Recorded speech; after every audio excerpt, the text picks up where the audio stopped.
So we are backstage at WayHome in the beautiful forest, and I'm joined by Conner from Half Moon Run. How was your set? How are you feeling? Good, it was great. You have a really beautiful ability as a band to create intensity in your songs. And I'm wondering, where does that begin? Does it begin when you're starting to write? Is it just kind of a Half Moon Run like song course? Good question. That's yeah, no, it's definitely during the songwriting, and it's something that we've kind of been aware of since the very early days. And there was always a temptation when something about a song, if it's not feeling quite like it's like a part isn't working or something when you're writing it, that to add something and make it more dramatic and then grab people's attention that way. But there are kind of like, whenever we're in that spot where we feel like we need to add intensity or something, the strategy is always the opposite. You start smaller, and then you allow yourself more room to grow.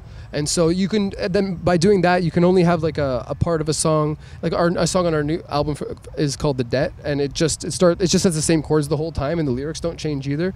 And that was just kind of an exercise in that, by having the same thing happen over and over, and you just start as small as possible and allow it just to grow to the biggest thing that it can be. You know, you can, like you say, build a lot of intensity without really being very complicated. You know. Which is interesting because I find your setup on stage so complicated, really because complicated, you're all multi-instrumentalists. Like your one drummer is truly, there's a keyboard setup right on top of the rack toms, I think. Yeah, there is. And I can only imagine how, if there's such simplicity, how complex your live stage show The complexity comes from the fact that we tend not to really want to have the same tone of anything be present more than once. And so then everybody tries to play a different keyboard part or a different instrument in almost every song.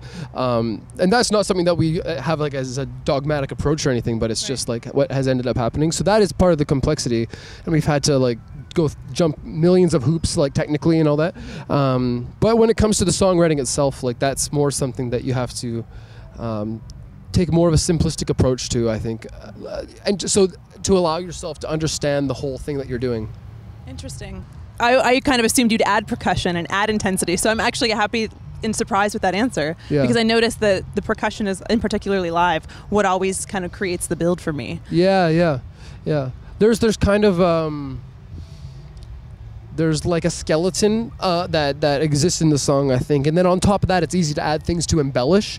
And so sometimes that's what the double drum setup is doing. Like they're kind of, it's like an enhancement, but the actual rhythmic accents and where they land and that kind of thing, that's all like that you can make. That's quite, it's simple in a way, you know. It's simpler than what it looks like.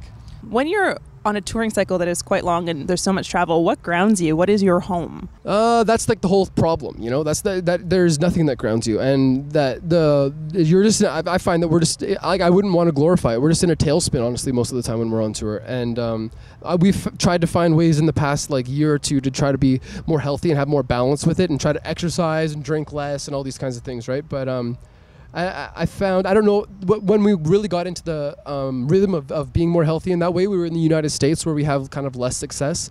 And so I'm not sure if it coincided with the fact that we have less success there or whatever, but like I just felt like we were getting a little sterile for having been more just like, you know, healthy, all of our bases are covered or anything. And I feel like, I don't know if it's true or not, but like the audience kind of wants to taste blood, you know, they want you to be like giving it and like struggling or feeling something out there. And so then we just kind of like eventually just like went back into survival mode again and started just like leaving it all out on the stage and just kind of using that approach for the rest of the summer. It's not like really that healthy mentally or physically, but I mean, the shows are going well and I'm feeling okay overall, you know. I don't know. Oh, that's good. That's good. And the audience, I was able to be on stage while you guys were performing, and it was I'm not used to that perspective, and so to see the audience sing along, I mean, it must give you such energy. Yeah, oh yeah. That time that you're on stage is incomparable.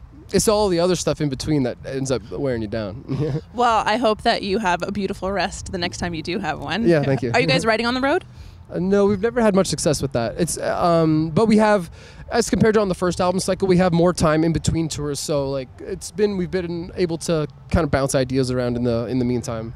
But we generally have the most success writing when we have no obligations. Okay, focus on what you're doing at the time. Yeah. Excellent. Well, thanks for taking the time. My pleasure. Much appreciated. And that would be us with Half Moon Run.